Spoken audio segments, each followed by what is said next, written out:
Hey, everybody. Shane Presley here, Rock Paper Podcast. Thank you so much for checking out another episode of the show. Today's features Erik Ferguson. You've probably seen Erik around town playing in a couple different groups like One Way Traffic, LOGE. He was a big, One Way Traffic was a big part of Debstock last year. And so they have been great friends of mine for a long time. So this was fun to get to sit and actually chat with Erik about some of his work around the St. Louis music scene. And if you want to see Erik live, you can come on out Friday night, May 27th to Broadway Oyster Bar and see One Way Traffic with Brother Francis and the Soultones out there 10 to 2 Friday night. It's going to be a good one. But yeah, hope you enjoy this episode. Do want to remind you, as always, Rock Paper Podcast is brought to you by Roughneck Beard Company and American Rambler, located here in St. Louis, Missouri, over in the Maplewood area. You can stop in and visit them at the shop or shop 24/7 at roughneckbeardcompany.com.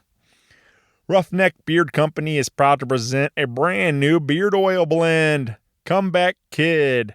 Spring is upon us and the world is in rebirth. The pandemic seems to be winding down and life is beginning to resume.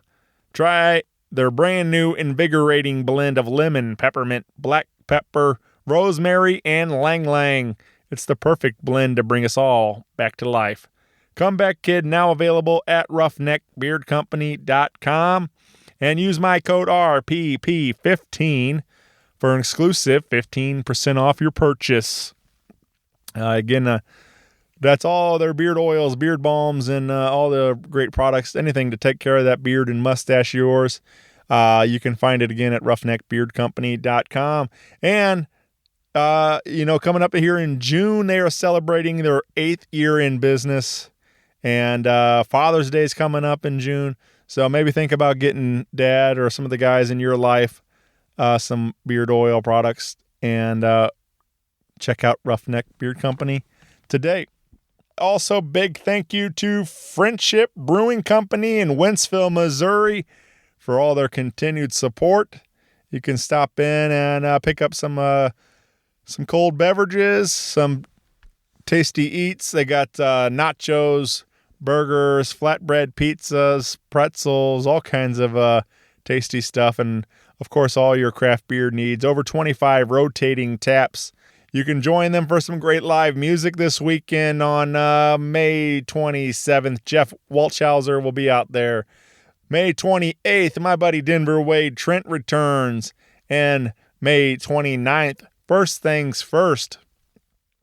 You can find their full menu, full listing of beers and concert calendar at friendshipbrewingcompany.com.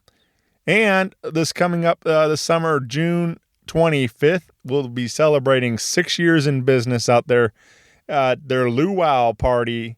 So come on out and celebrate 6 years of Friendship Brewing Company with us. Friendship Brewing Company is also getting ready to open up their second location out in Hannibal, Missouri. So if you are in the Hannibal area, good news, Friendship Brewing Company is coming to you. So keep an eye out for that. Get involved with both Roughneck Beard Company and Friendship Brewing Company on your Facebook and Instagram. Support local business. These aren't just sponsors. They are friends of mine, and I truly believe in their products. So please support these people that help make this show possible. If you need anything from me, you can find me at rockpaperpodcast.com. You can hit me up on the socials. Feel free to email me at rockpaperpodcast@gmail.com. Would love to hear from you. And with all that out of the way, sit back, relax, and enjoy a brand new episode with my buddy, Erik Ferguson. Podcast is kind of like it's like a radio show that's not on the radio. It's on the internet. Does that make sense? Uh-huh. Yeah. That's also like my mom. It makes it sound more confusing, doesn't it? It sounds like this. This is Erik Ferguson from One Way Traffic, and you're listening to Rock Paper Podcast. Rock Paper Podcast. Scissors beat paper, paper covers rock. Rock beats is a shame, covers non-stop, never know what new kind of guest that he's got coming at you. Live and direct on the spot, could be rock, folk, country, or hip-hop, jazz. All kind of folks that he has. Could be an artist or a comedian to make you laugh on the Rock Paper Podcast. Double-decker fudge round, rolling round town. Shane coming at you live and direct from ground zero. He's your hero, he's your bestie. Rock Paper Podcast with Shane Presley.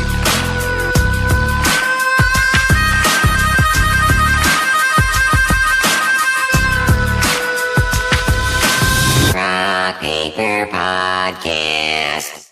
Hey everybody, Shane Presley here, Rock Paper Podcast, coming to you from St. Louis, Missouri. Hanging out today with Erik Ferguson. Hello. Welcome to the show, man. Thanks for having me. This is super cool. I'm glad this worked out. We've been trying to make this happen for a little while now. Yeah, I feel like we rescheduled 3 or 4 times. Yeah, well, it's been a lot of times I like to just use this show, and I kind of told you before we clicked record, I just like to use it as an excuse to hang out with my friends. And for you, it's like we've known each other for quite a while now. Yeah. I feel we really started seeing a lot more of each other, and really kind of becoming friends through when you join One Way Traffic. Mm-hmm. And so a lot of times I see you is at the shows, and we don't really get a chance to talk much, so it's like this is a good excuse to sit down and talk and get to know each other a little better and get to know more of your story. For sure. So I guess I think it'd be fun to start kind of at the beginning and share some of it. Like, I guess you always from the St. Louis area? Is that? Yeah, pretty much. Yeah. I grew up in Bellefontaine until I was 9, and then we moved out to Washington. So I've been out in Washington ever since. So, I have to drive pretty much 45 minutes to every show we have, but it's fine. I like being out there. Yeah. I mean, I'm the same. I'm out here in Wentzville, so everywhere I go is a 40-minute drive. So yeah, you get used to it. Right. Yeah. Everybody thinks it's, especially when I worked at Oyster Bar, and I mentioned I would lived out here, and everybody's like, you drive this far for work? And I'm like, oh, that's fun. Like, it's like, at least I'm not driving it as a daily commute. It's just, right. It's just, every time I go down to the city, it's always for fun. So yeah, it's the same for me pretty much. I work out in Washington for a day job, and, a couple rehearsals a week, couple shows a week. Right. So 3 or 4 days on the road, and you get used to it. Sure. Yep. So what about, does music start pretty young for you? Was it always bass, or was it? No, actually. So I started with piano. Mom had me do piano lessons growing up. Basically started, I guess, 4 or 5. Did that until I was probably 7 or 8, and really didn't pick it up again until, I guess, probably early in high school. And I was doing grade school band. I did percussion in elementary school and then through high school, and decided to get back into piano lessons. I had this little old man, his name was LaVere Barnett, was my piano teacher, and really quiet guy, but just like kind of intimidating. You didn't want to not practice throughout the week because he just made you feel really bad. Right. So I stuck with him for a couple years, and then afterwards, after high school, I pursued music at East Central for going to college, and did piano performance, and basically did that for about 3 years, and dropped out because I wanted to play music and not teach music. Right. So it was a good experience for sure. I picked up bass back in college. I guess I started taking it more seriously, and really picked it up, I guess, in high school originally, but got into jazz ensembles and stuff like that in college, and kind of dropped piano. I really rarely sit down and play piano, so it's pretty much all bass right now. Yeah.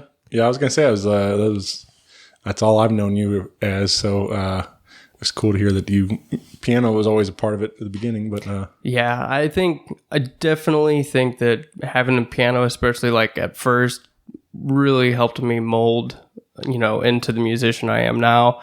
especially with learning things and just kind of sight reading, things like that. It's helped a lot. So I don't do a lot of classical stuff anymore. I have a jazz performance this week that's like the first one in probably 2 years that I've actually played in. So it's kind of cool to go back to it. And, sight reading was always kind of one of my more favorite things to do. I like, trying to challenge myself by reading music in front of me. So that's been cool. But yeah, I mean, it's as far as playing bass though, that's I really kind of, it took off in college and went from there. Yeah. Is that what was the first band that you guys put together?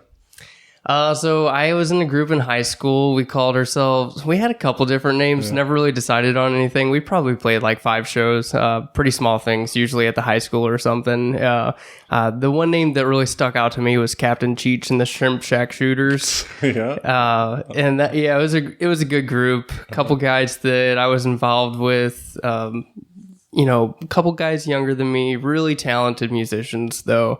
And one of my friends, Dale Obermark, he now is actually really involved in theater and working his way up to Broadway. Okay. Just an incredible performer.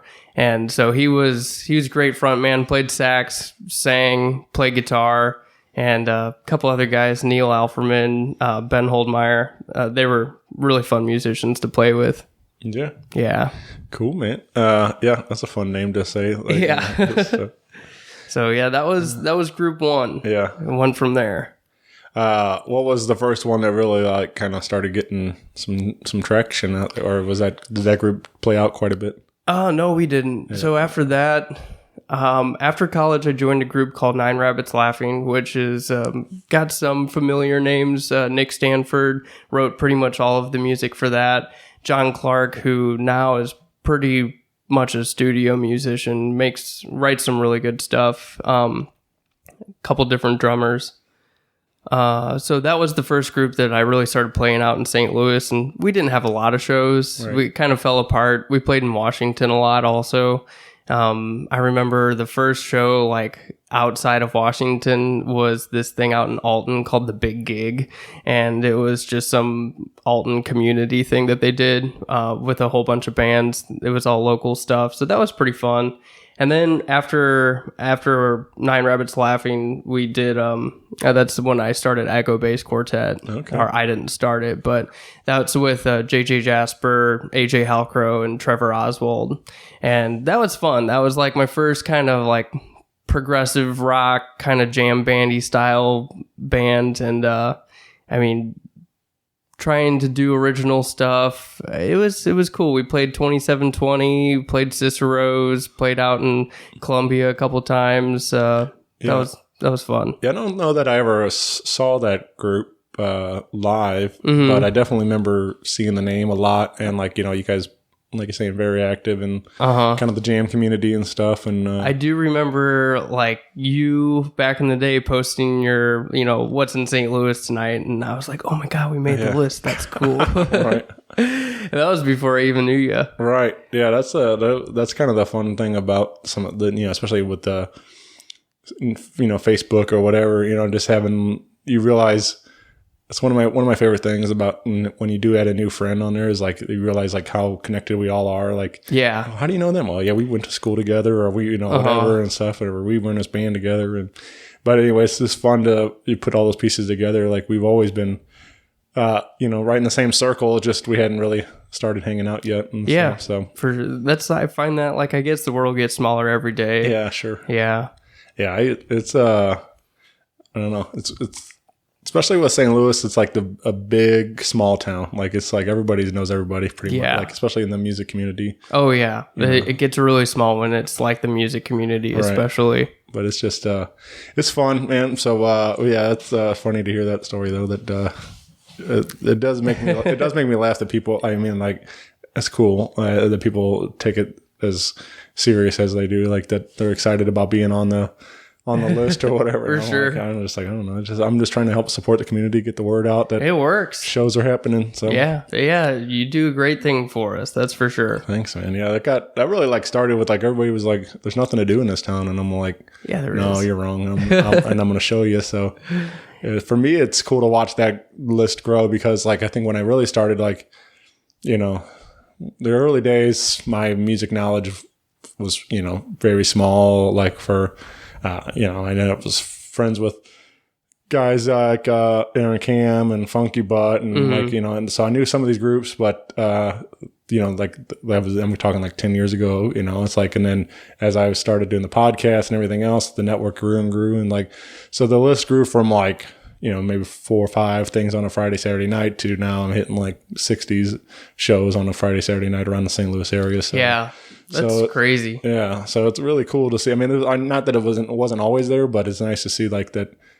One, my personal knowledge is, networks grown out that far, but also how much activity is going on in the St. Louis area for live music. So, Oh yeah, we definitely have a cool thing happening right now. for sure. So Echo Base Quartet, that stuff's out there on your digital platforms still. So you can find that music. We came out with one album and it's on Spotify. Probably the other streaming platforms as well. But I definitely spin it every few months, I would say. Yeah. Yeah. You said you wanted to share a tune, Torlet. Yeah. This anything you want to say around Torlet? Torlet's fun, and it's an instrumental song that was actually written mostly from Trevor Oswald, the keyboardist player, and he kind of took it from one of his old groups, but it was just always one of my favorite songs that we played. Just kind of groovy. It's not very technical, but we had a great time playing it. And there's like this like secret little vocal jam at the end of us basically standing around a condenser mic and just making really weird noises for like a minute. Right. Yeah.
Yeah, man. That I don't know. That stuff's fun. Like, just it's cool that the music lives on, and so whatever happened with the group, is that something you guys will revisit, or is that Maybe one day. Yeah. Yeah. We kind of all got caught up in life. Sure. And, it's definitely one of those groups that I'm sad that we don't play together, but it was probably time for a break. Yeah. And I would absolutely love to play with those guys again. Yeah, I think a lot of that happens with group. I mean, nobody ever really says we're done, like, never going to happen again kind of thing. It's just like, it's a lot of things just kind of get put on pause, and especially around our age and stuff, people married and babies and everything, life happens. For sure. And it gets even more complicated to try to get, 4 or 5 guys together to jam and stuff. So, it does happen. It happens a lot of my favorite bands that, so, but I think it would be fun to even just to have some, jamming in the practice space or whatever, even if it doesn't become a show. But I think it'd be fun to get back out there and mess around again. Yeah, I think one thing that I've learned a lot, especially over the last few years, is just like having empathy for players, because we all have our own lives. And, I definitely took it more personally when I was younger, of people like, why the heck aren't we playing music together? Yeah. Or, like, why, isn't your other band doing something? And, I definitely have, a lot more family stuff going on nowadays. My partner, Jordan, and Scout and Ellie, we kind of started our own life together, and now I understand. It's like, what? Family does come first over everything still, but, definitely making time for music is a priority. Yeah. Yeah. Yeah. For me, it's a giant juggling act, trying to balance the work life, the home life, the podcast, the going to shows, and it's just constantly making sure everything has the right amount of attention, and trying to make it all work. And but I do get sometimes I get a little too busy working on stuff. The podcast is definitely like at one time I was like obsessed. I was like, I don't know, I was just recording all the time, and but it was something I was very passionate about. And hey, you hit 1,000. That's pretty exciting. Yeah, like I did a lot of work trying to get there, and it's so yeah, definitely crazy to think about that. 1,000 of these already. Yeah, but yeah, there's times where I definitely have to hit pause and just step back and make sure I'm home more often and everything else. And so, but I do, date night's always been a priority. It's always making sure Stacy was happy too and stuff. Making sure the one thing is like we have like kind of different work hours. So like so it's hard. There's a lot of times she's in bed early anyway, so that's when I would go out and do the podcast. And like she was working at like 5 a.m. every morning, so it was like, and I stay up all night, so I'm like, well, I'm going out to a concert, or I'm going to do the podcast or whatever it was. So, but yeah, but yeah, man, it's nice to it's a mixture to keep them all happy. So yeah, it gets more difficult when you get babies and everybody else involved too. So for sure, but.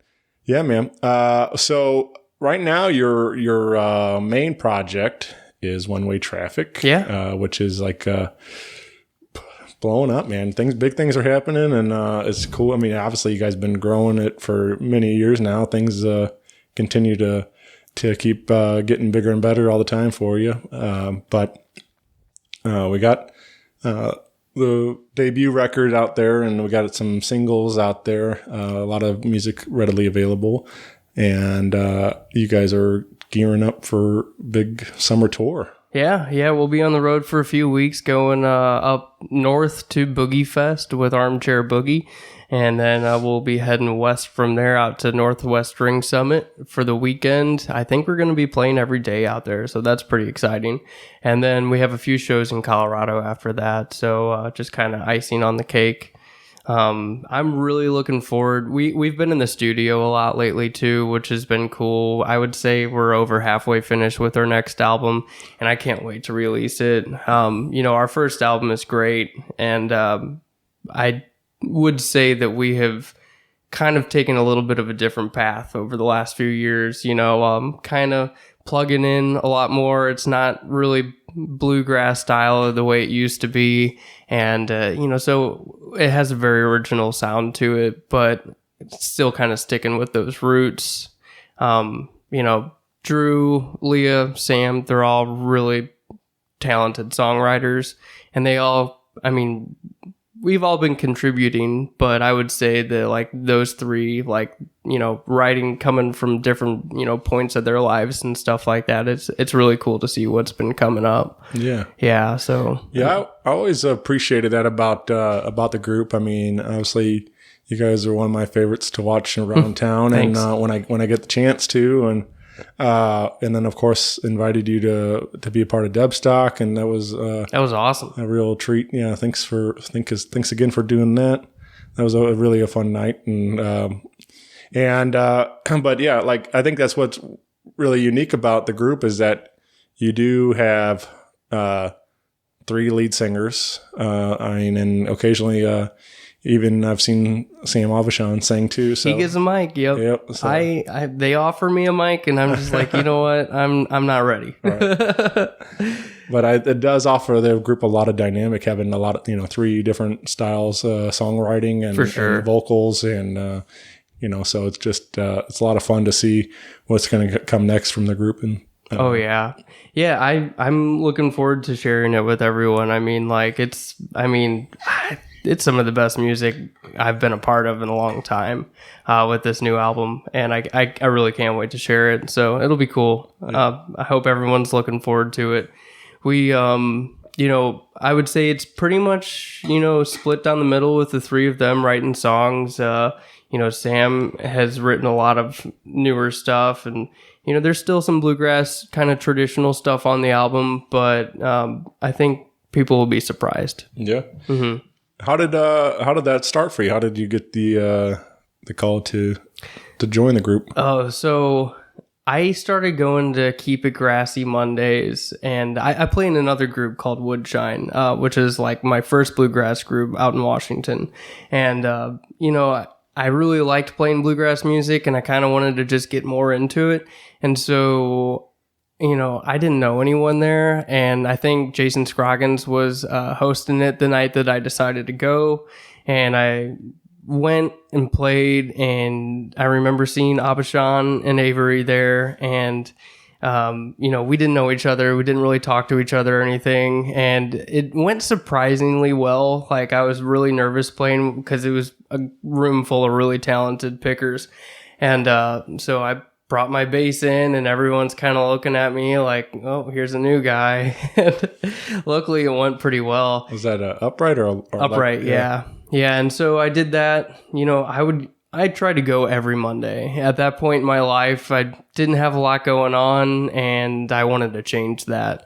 And so I was like, the only way I'm going to really expand this is if I make the effort. Right. So went to that a bunch, and then randomly Leah messaged me, and she and I we knew each other. I think we were Facebook friends, same story, but we really didn't know each other very well. And so she messaged me out of the blue and was like, hey, Taylor's got some hand issues going on. He's probably not going to be able to play for much longer, or at least temporarily. So, would you be interested in A, sitting in for a couple shows that we have coming up, and B, possibly going on tour with us?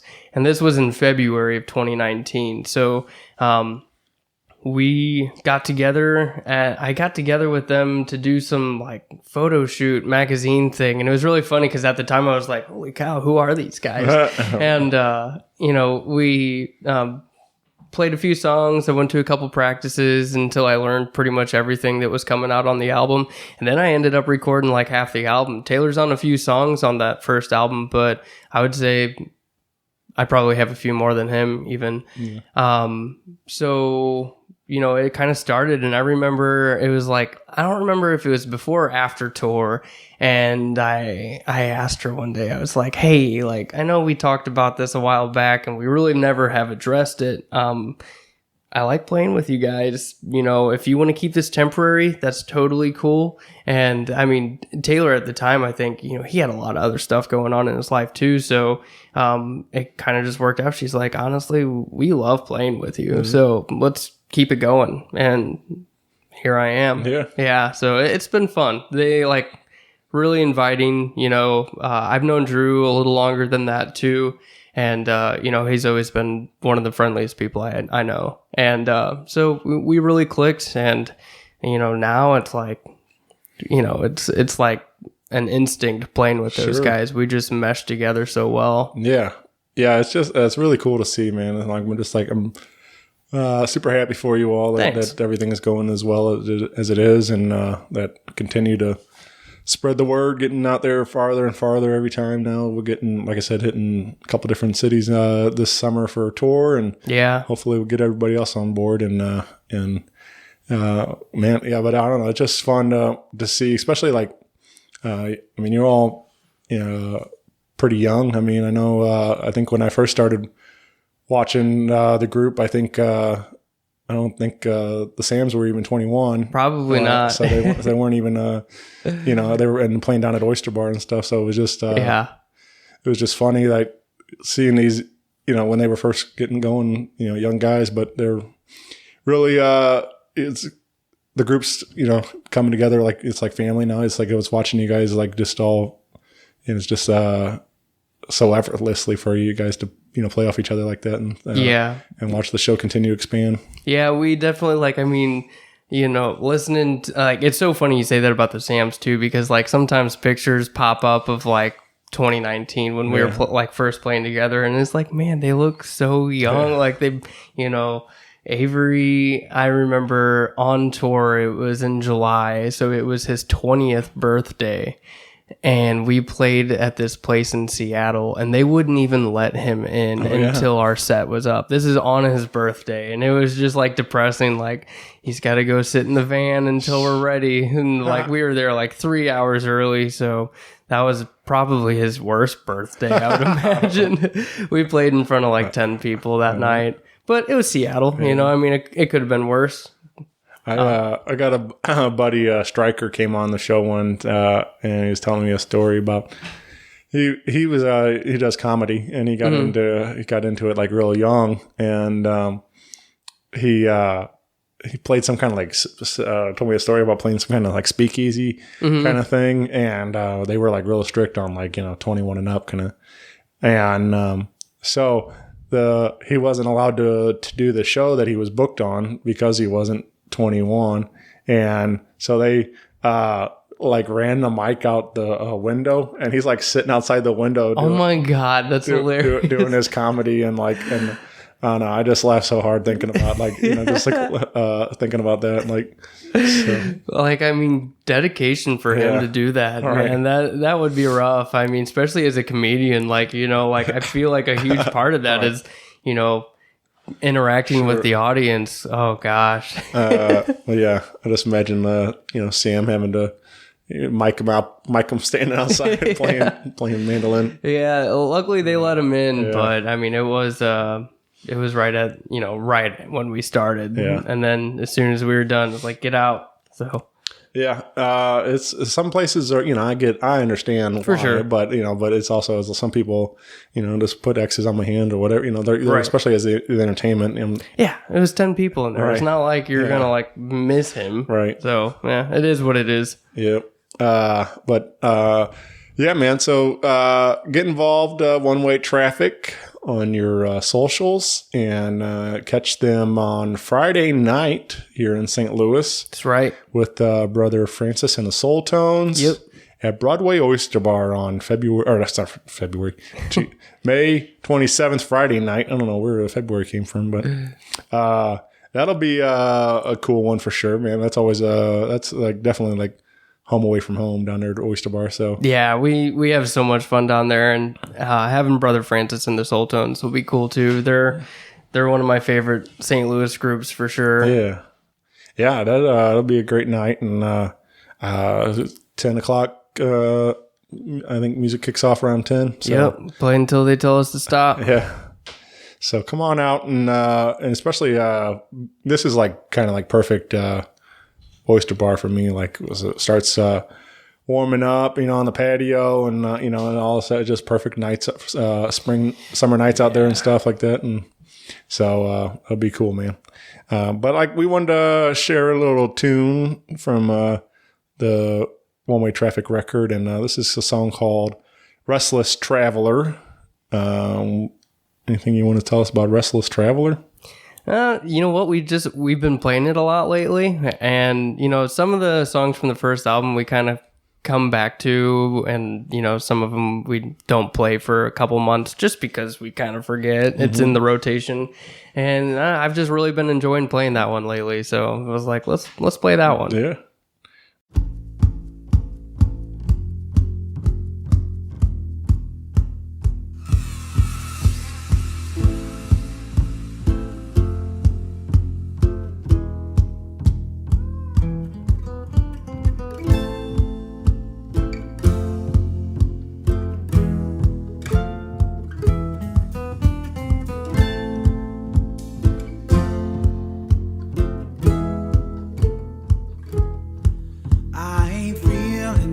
very good today, and I don't have a reason why.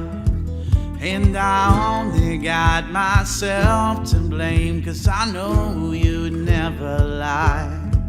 I put on rose-colored glasses and I tried to play my part.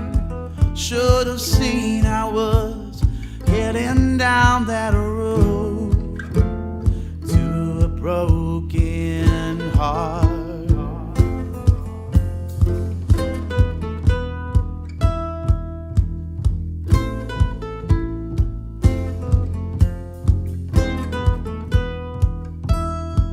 Well, her eyes can see right through me, and it warms my chilly soul. But the weight she carries burdens me as if it's my own toll. Now she's backing away slowly, and I've seen this all before. And the last thing that I wanna do is close that fucking door. And I know if I go, I will never know. And I know if I go, I'll be let go. We may travel and unravel, pick yourself up off the floor, but it's hard to keep from running out that door.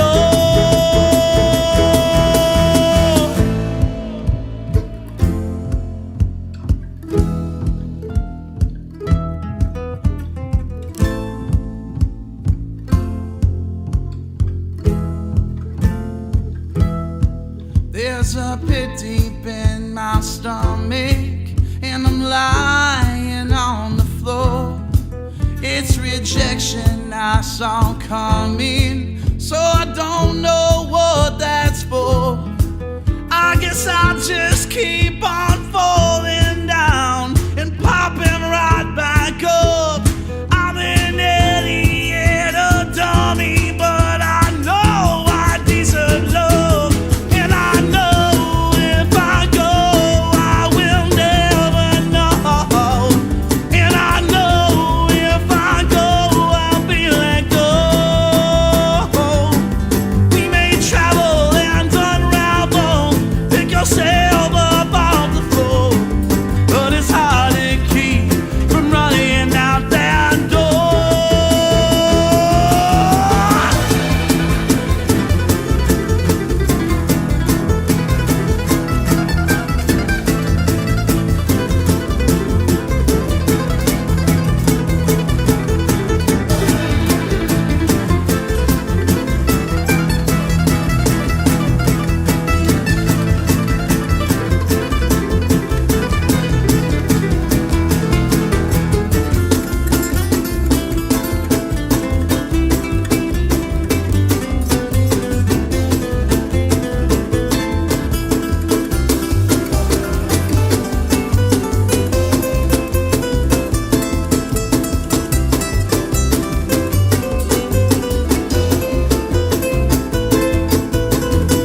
you guys do some different cover stuff. I've seen you guys do some different kind of like themed shows, like with like 90s and different things. And we've done a couple of them like that. Is there any particular favorite covers you like to throw in there? Is like one that that's a tough question, honestly. Because you guys, what I like about it is like you guys do it, you know, it's fun to reimagine some of these songs, kind of bluegrassy like that, like or string and stuff, you know, so these arrangements on it. Yeah, for sure. And I mean, like, really, some of the ones that we've been playing a lot lately that have been fun, like, I mean, we do some Talking Heads, which is always a good time, you know, gets the crowd going. We always play, honestly, Lonesome, Ornery, and Mean. It's just one of those Waylon Jennings songs that I every time we play it, I'm like, this is good. Yeah. This is good.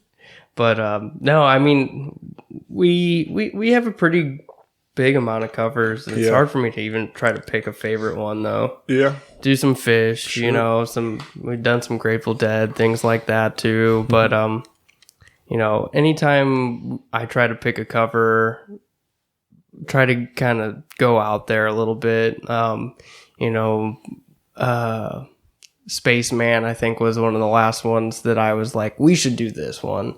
And that was cool. You know, Random Things, Hits from the Bong. You know, it's always try to like kind of throw out something out in left field. Yeah. Yeah. Hits from the Bong. Definitely. That's, it's just, I don't know, those songs it's already ridiculous, but then like to take it up another level, like it's just fun. Like, so, and those like something like that, like definitely just like the crowd hits, like, and everybody's on board and like everybody knows that song. And so. Yeah. And that's like, I mean, I guess earlier this year, or I guess it was like late last year, I kind of ditched playing the upright and I mostly have been playing my electric, unless we like are kind of advertising a show as a bluegrass show, then I'll bring it. But playing my electric has been a lot of fun, and it's been kind of fun, especially with the covers, but also our originals that were originally written bluegrass, like keeping them pretty much bluegrass, but playing it on, you know, a standard bass instead of an upright. That's been a little bit of a challenge, but it's been really entertaining. Right. And same with Sam Avery, you know, he's really, you know, there's a couple shows where he won't even bring an acoustic instrument, or he'll only bring an acoustic instrument. And, you know, playing, once again, some of our bluegrass hits all plugged in. It sounds really cool. Mm-hmm. Kind of reminds me of like when Bob Dylan like plugged in back in the, you know, I guess late 60s, and everybody hated it. But I think people really like what we're doing. There was mentioning Debstock. That was one of my highlight for me was you guys doing Whipping Post. Mm-hmm. And then also adding some special guests to close it out and stuff. That was cool. So like that was fun to have Aaron and Adam from Funky Butt on horns. Oh man, that was awesome. We had Spanky on keys, and I think Garrett Ranji on guitar also. And wow, he shreds too. They're all so talented. That was really cool. Yeah, that was so I don't know, there's video of that on YouTube and stuff. That was such a fun night, and like, but one of my favorite songs, and it's just fun also to hear kind of flipped with the female vocals with Leah singing lead on that one, and like so. Mm-hmm. But you guys do your own little twist, you know, on it, but still keep it pretty much, you know, to the original recordings and stuff. But it's fun to hear live for sure, man. That's a good cover to throw in there. Thanks. Yeah, I like that one. It's funny because sometimes we'll play a couple of those where it's like such a banger, and I'm like, okay, like we gotta wait months until we play this again, and that way, you know, it keeps the excitement. Yeah, I agree. And you know, that's a challenge too, because man, there's so many times where we're like, let's just play all of our hits, you know, and it's like, yeah, we gotta, you know, sometimes you gotta play some of the other covers that, you know, just kind of fill a little time to make those other ones more entertaining. Right. So well, it's nice that you guys have that luxury of a long set list to where you can do that. You can sub those out for a while. For sure. But I agree. I think leave them wanting more. And they're gonna let it build in anticipation and stuff, and then throw it in there and blow some minds. Yeah. Same with our originals. It's right. Sometimes we don't play Pretendencies, or we don't play, Turn Right. Actually, we haven't played Turn Right in probably 2 months now, it seems like. So it's always fun to come back to it. It's I think it's a refresher for us too. Yeah. Yeah, man. Well, again, catch One Way Traffic on tour. Catch them Broadway Oyster Bar on the 27th, Friday night, and see what we're talking about. This is gonna be fun, man. But yeah, like I said, new songs on the way, hopefully soon. I guess we don't have any kind of no set date, nothing in particular, but on the way. So you guys recording that here at Sawhorse again, or no? We've been at Native Sound. Native Sound this time. Yeah, and it's going well. Honestly, wait, it was encapsulated. I think I think I was recording with them over there one time. Oh, really? Yeah, I don't know if that's where they didn't. I don't know. Anyway, it's a cool studio. Yeah, I've really liked it. Ben, our engineer that we've been working with, he's really talented, and I think after doing it a few times, it's been nice. We kind of know what we're doing. One thing that I think one thing that we're doing this time around that has been really helpful. It's it doesn't matter if we get 2 songs done today or if we get 5 songs done today. We have this amount of time, and we're just going to get everything as perfect as we can and then move on to the next thing. And if we have to schedule more time, then we'll just do it. Yeah. And, it does cost more that way, but in the end, it's we're taking a lot of pride in this project, and perfecting it.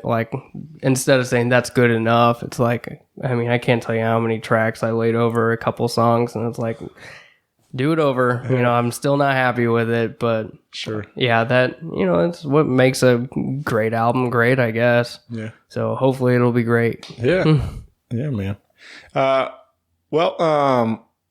And you guys also have a Survivor's Ball coming up too, right? So yeah, that's in June. In June? Mm-hmm. So, June 16th or 17th, I think. Yeah. So that'd be another big local show to catch One Way Traffic. Let me look it up. I'm sorry, the 18th. So June What's that weekend? 17th through the 19th. Yeah. Well, cool. And a whole bunch of other favorites on that with you. So that'll be a good weekend to be out there. Yeah, for sure. We'll be playing One Way Traffic's got a big set, and then actually LOGE, we're doing a little late night set out there too. So that'll be fun. Double whammy. Yeah, man. Let's talk about one other project that you've been involved in, and that's a group called LOGE. Mm-hmm. LOGE, right? LOGE, Lodge, whatever you want to say. And you guys, this is with Sam. Yeah, Sam Avery and JJ Jasper, so drummer from Echo Base. Yeah, and you guys have been.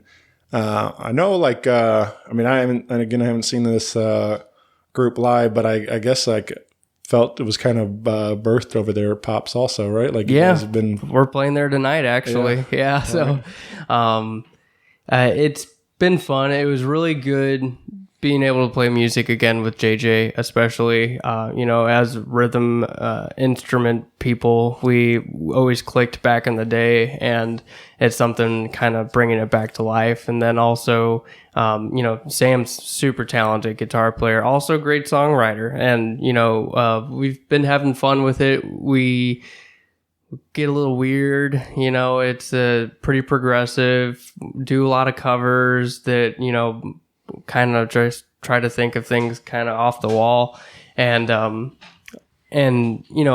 playing some of Sam's originals that we don't play in One Way Traffic. So it's been a cool project. Really like to see where it goes. Sam's really into branding and stuff, and so it's been kind of cool, him just making his merch and stuff. And he's it's gonna be a band, but it's also a brand, and we're all really goofy. Yeah. And it's been fun. So tonight is LOGE 7. We're calling it Double LOGE 7. We'll probably have some James Bond themed stuff going on. And that's kind of like one of our like little gimmicks, I guess, is that we've been like theming every show. So honestly, the last one was LOGE 6, Suck the Citrus. And we just brought, like, JJ actually did it. He brought like a huge container of citrus fruit and was just giving it to people. I set a couple oranges and limes on stage. So yeah, we like to have fun. Sure. Yeah. That's what it's all about, man. Yeah, for sure. And it's at Pops. We played at Leah's dinner and a show.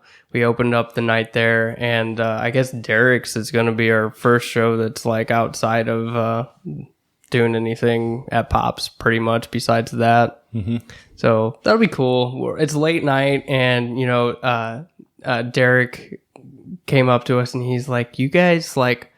You're the last thing, so just play as long as you want. And we're like, we could probably play a long time if you let us up there for. They're probably going to cut the power on us at one point. It's like, okay, it's 5 a.m. Let's wrap this up. And I guess a big shout out to Josh Loyal over there at Pops. Like he seems, just very open to giving people a space to get creative and do, so yeah, there's a lot of I feel like he's just open to ideas and like wants people to have fun, yeah, it's funny too because I've known Josh like back from playing in Echo Base out at 2720 and stuff like that, and didn't really know him very well, but now knowing him more, and same with Terry working there too. Terry's awesome.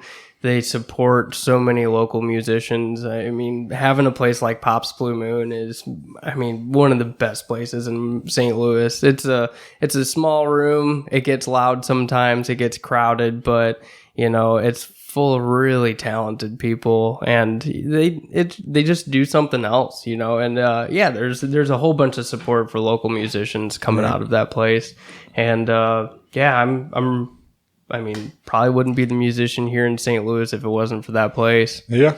I think there's probably a whole lot of people that agree with that. That just having that, it means a lot. Just having a room like that to where you can pitch an idea like, hey, can we try this? And let's do that. Yeah. Well, no questions asked. Like, right. Okay, here's your open dates. All right. Pick it. Come do your thing. Yeah. So that's cool. Yeah, man.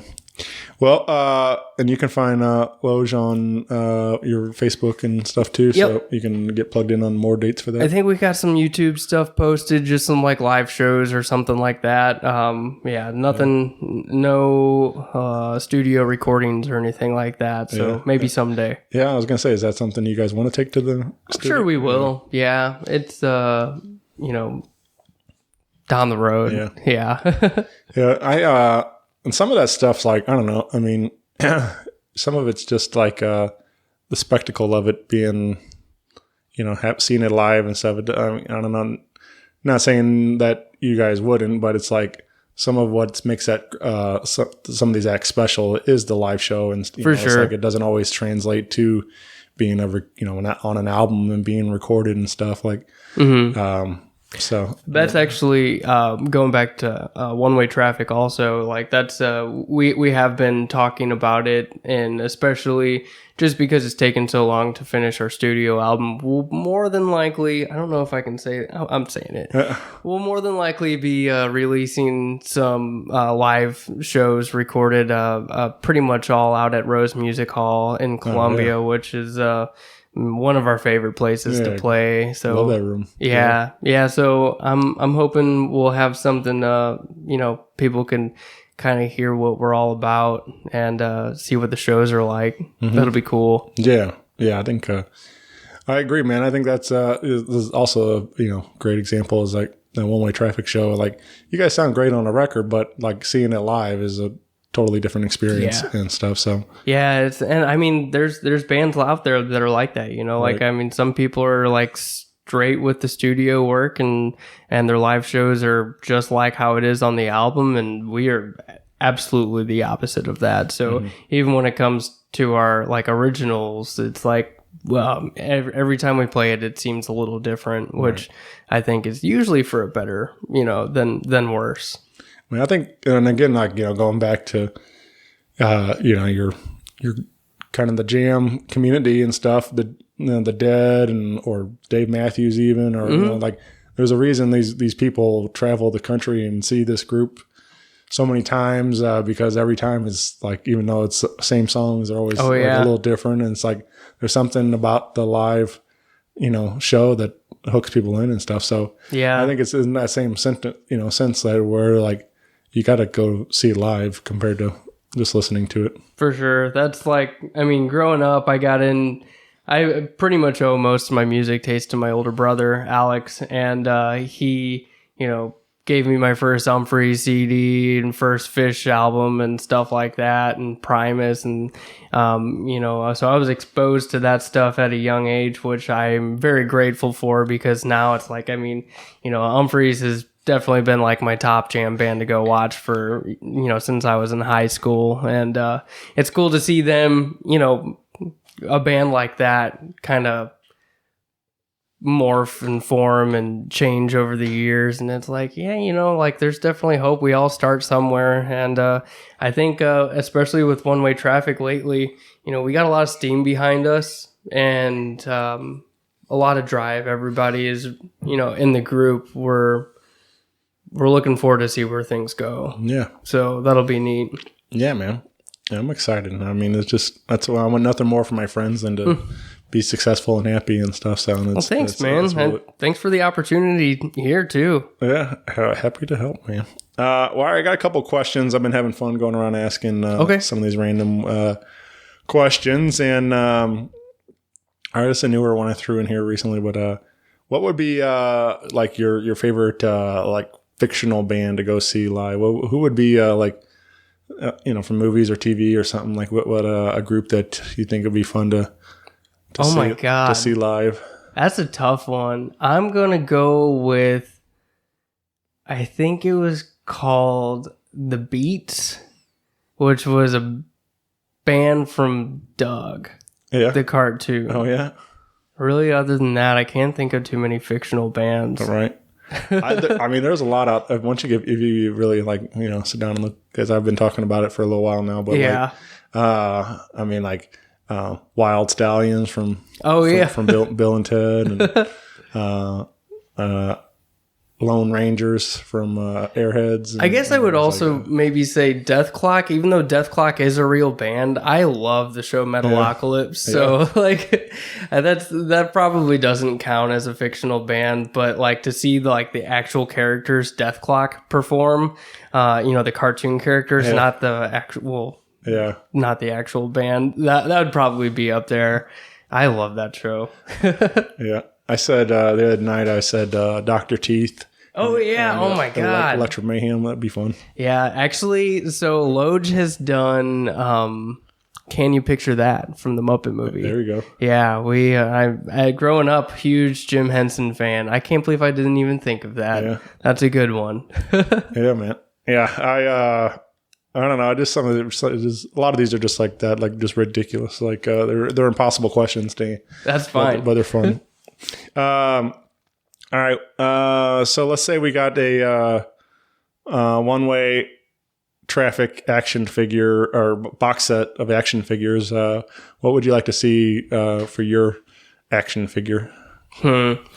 I have the tendency to do this like kind of grumpy face in a lot of my pictures. If you go through the band, like you'll see me make the same face all the time. So it would definitely have that kind of frowny face on it. Other than that, any accessories to go with your shorts and chacos probably. So yeah, I'm pretty generic. If I would do like a cool accessory, I don't know, probably a lightsaber. Yeah, big Star Wars fan. Nice. Yeah, I did get a good laugh out of that video that Leah sent you, like the Colorado video or whatever that was. Oh, The guy like was putting the sticker on the back of his car and then on a water bottle and stuff. And Yeah. just like how. she tagged me in that, and it's so true. Yeah. I mean, like, I was watching it, and then he started talking about chili verde, and I was like, oh my God, I ate chili verde twice this week. Yeah, I could probably fit right in. And the driving thing, too. I mean, come on. You know, we're in Missouri. We're right next to Illinois. You see an Illinois driver, you kind of get pissed off about it. So no offense to any of my friends in Illinois. All right. But yeah, I don't know. Just it's funny when you start realizing like how much, how much you fall into some of those like, cliches, Subcategories, stuff like that. Like I do. I'm guilty of it too. People point things out to me, and I'm like, I realize I do these goofy things, and I'm like, but you don't really think about it as you're like until people point it out, and you're like, oh yeah, I definitely do that. I guess so. Yeah. It was funny though. All right, what let's see. What's a song that always gets stuck in your head? Do you have anything currently on repeat in your head? Yeah, I do. There's this song, I can't think of what her name is, but it's called I Think We're Alone Now. Is that Tiffany? Tiffany, yeah, it's Tiffany. That one definitely gets stuck in my head a lot, and we always play it. Jordan and I play it, especially when we're driving the kids around. They like it. Oh, yeah. Also, you know what? While My Guitar Gently Weeps always gets stuck in my head, too. Okay. I don't know why, but that's always one that's reoccurring. Yeah. Mm-hmm. I have a tendency to, like, get, like, a sentence or something of a song, like one line. Yeah. And then just, like, loop it and... I don't know, until you just go nuts. Like, that's pretty much it. Start remixing it in my brain. And that's typically how mine works. Yeah, a lot of times I start, like, doing it in, like, a metal voice or something like that. I think we're alone now. All right, what about, and maybe you already answered it, but movie or TV show you wish you were in? Is there a certain... world you would like to be in? Is it Star Wars, or is there I don't know that I'd like to be in Star Wars. I really like Star Wars, but I mean, honestly, I always thought it would be kind of cool to like be more into like, I don't know, like it sounds really dumb, but like a musical style world where like you just go down the street and everybody's in sing song and dance. Right. And other than that, like, talking about Jim Henson, same thing. Like, I could probably live in a Muppet movie. Yeah. That would be pretty cool. I mean, their characters are just awesome. Well, you kind of get a little bit of both. There, you get Muppets and the song sense. Yeah, exactly. So I'll go with Jim Henson. Yeah. Right, yeah. Yeah, man. That would be fun. I mean, like, be interesting. Be involved. The whole process, like. Being a puppeteer and all this stuff. Like, I mean, the world that he created. It's amazing. Yeah, it's definitely pretty wild to think about that. This vision that he had and made it possible. It's cool because, like, especially like even like the Muppet movie or like the Great Muppet Caper or something like that. Like, those are movies I've definitely watched in the last few years, and like not even just to watch with kids. It's because I was like, I want to watch the Muppets. And, but as a kid, I loved those movies. And, we had them on VHS. I watched them all the time. Muppet Christmas Carol, Muppet Treasure Island. I mean, I could sing all the Muppet Treasure Island songs probably. So, yeah, I'm very thankful for someone like him. Yeah, man.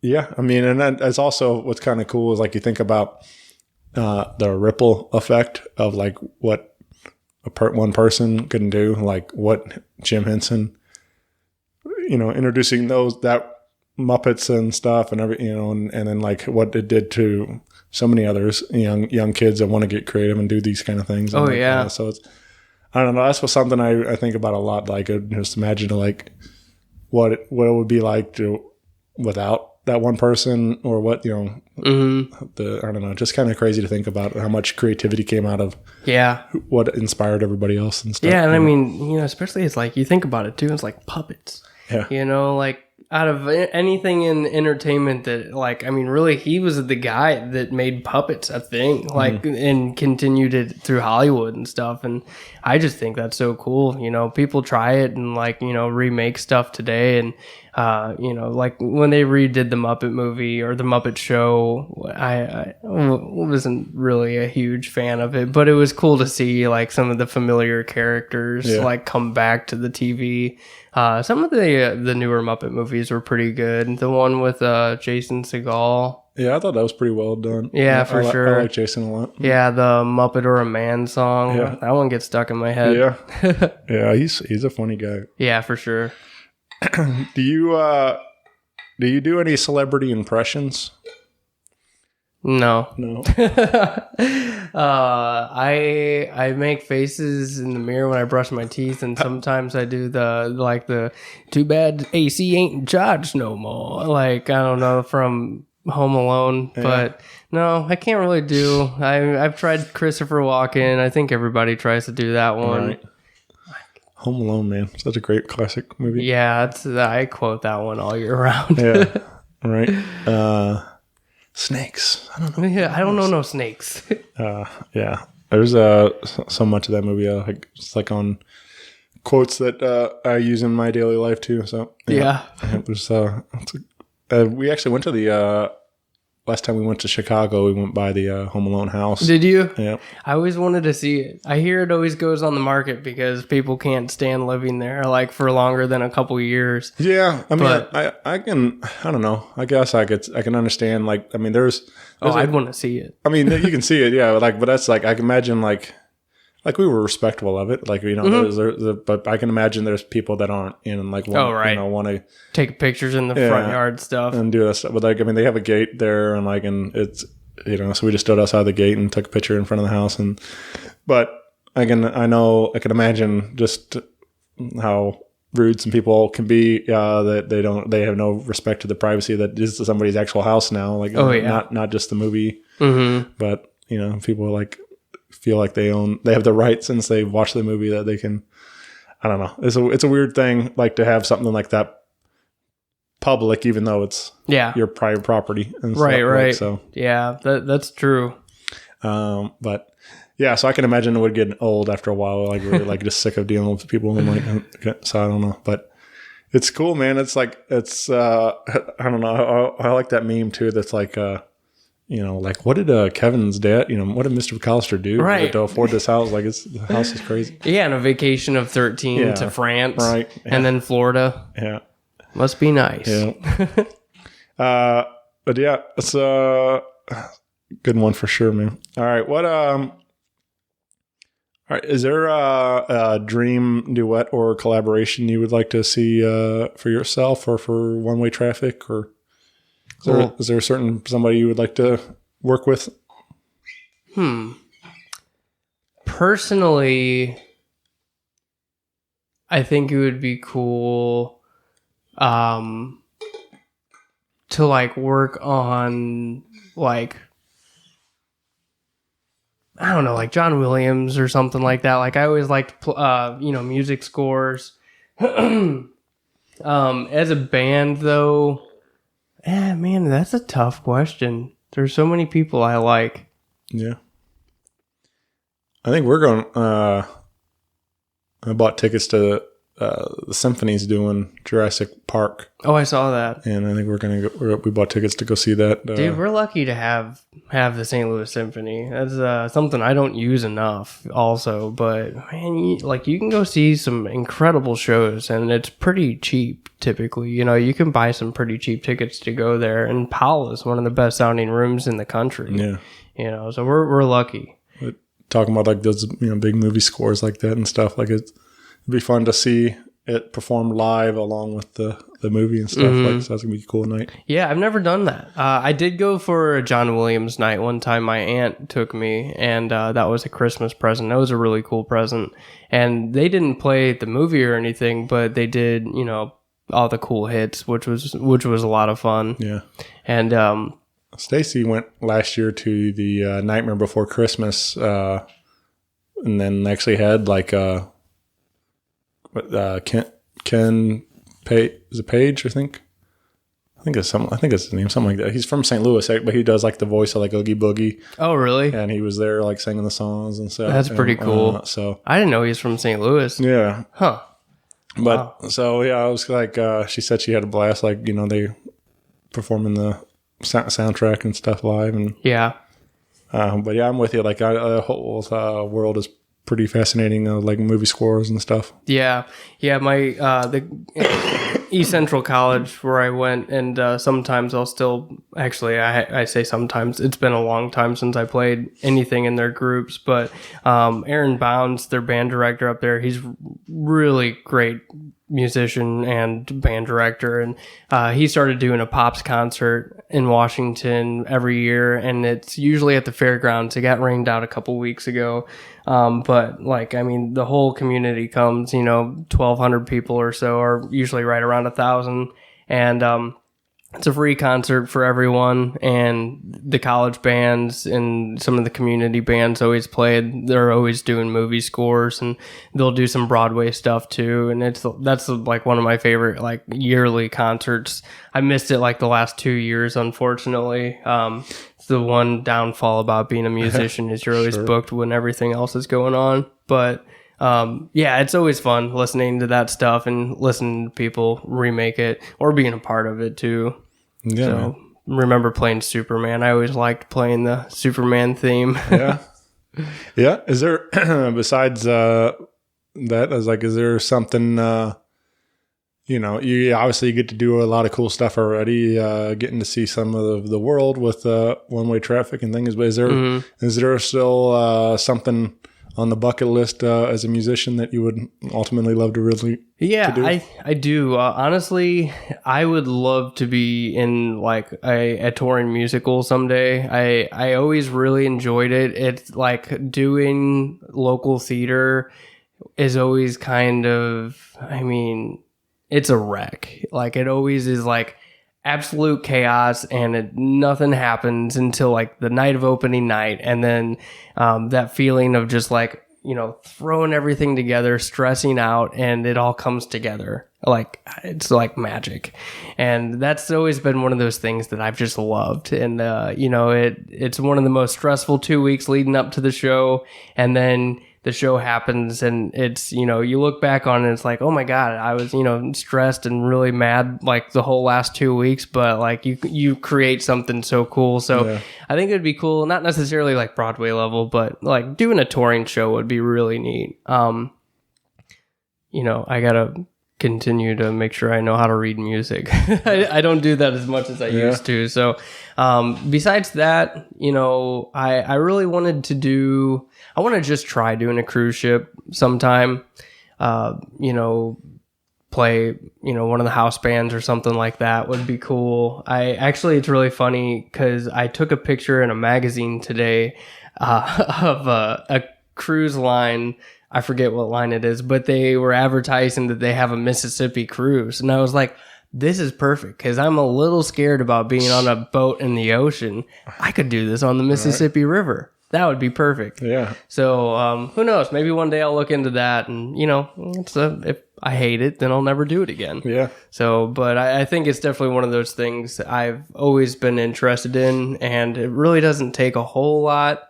I mean, it takes a lot of time, but I would say it's something I could probably handle, and if I loved it, then I'd probably look into doing it more. Yeah. Well, they've been doing a lot more of like these different cruises, like with they even got one now, emo one, with all like these like emo bands and stuff. Oh yeah. The guy, the Emo's Not Dead, put together and that's stuff. hilarious. It's got like so it's like, but they got these like blues cruise and jams cruises and stuff like that, and like so jam cruise looks amazing. My aunt actually, she works, I don't know the company name, but she works for a marketing firm that has been working with, I guess, Jazz Cruise coming up, and she's gotten to meet a lot of cool people, she was telling me, and gets to go to cool shows at Jazz at the Bistro and stuff. And I was like, man, that is so cool. Yeah. But yeah, I think that's a great idea. You know, like it's a different type of music festival. Sure. It's a good way to do like a full package thing too. And you get a vacation out of it. Yeah. Yeah. I don't know if I'd like working on a boat like that or not. Yeah. You know, considering it would actually be a job. You can't like party the whole time, but I mean, I don't really party hard anymore anyways. I'm going to be 30 in 2 weeks. That's crazy. Man. But yeah, it's definitely cruise ships is pretty interesting to me. Yeah.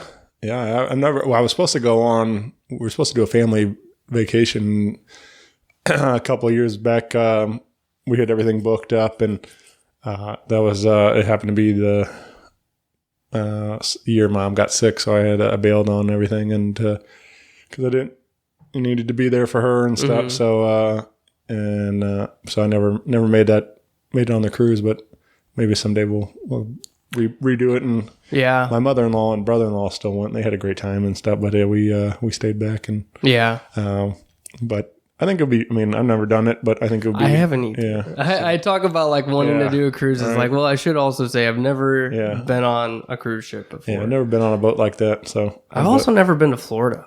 Oh yeah? Yeah. It's weird. Well, we can make that one happen pretty easy, I think. But, yeah. Possibly. Yeah. And we're going I'm going to see Chili Peppers in September in Orlando. Oh, sweet. Yeah. I heard they're doing a whole tour this year, or I guess a few shows. But... Yeah, it's not like they're not doing a ton of, but they're hitting a couple of the big cities, and I know Beck's doing a couple of dates with him, like in West Coast. Yeah, that's the one I wish I would have like. I think it would still be fun, but I think at our stop it's what's this Thundercat, I think, is opening, and I don't remember now. There's another group. Blanking on the name. Anyway, doesn't matter. Is this a festival? No, it was just a Chili Pepper show. Oh, okay. Some arena. And they got Thundercat opening. That's pretty sweet. Yeah. There's another group too. I can't think, but like I said, I can't think of them right now. I'm blanking on the name. But when I saw Beck was on tour with them, I was like, man, that would be one I'd really like to see. Like, yeah, I've never seen Beck, and I've never seen Chili Pepper, so it'd be a good night. But I'm a huge fan of Beck. I think as far as like, kind of, he kind of had a different approach of things back in the 90s and even like in the 2000s. I think he won a Grammy like within the last 10 years. Yeah. I mean, he's really talented. I've always really enjoyed his stuff. Yeah. Well, it's always different too. It's always, every record he puts out something completely different. Yeah. So it's fun to keep it fresh like that. Yeah.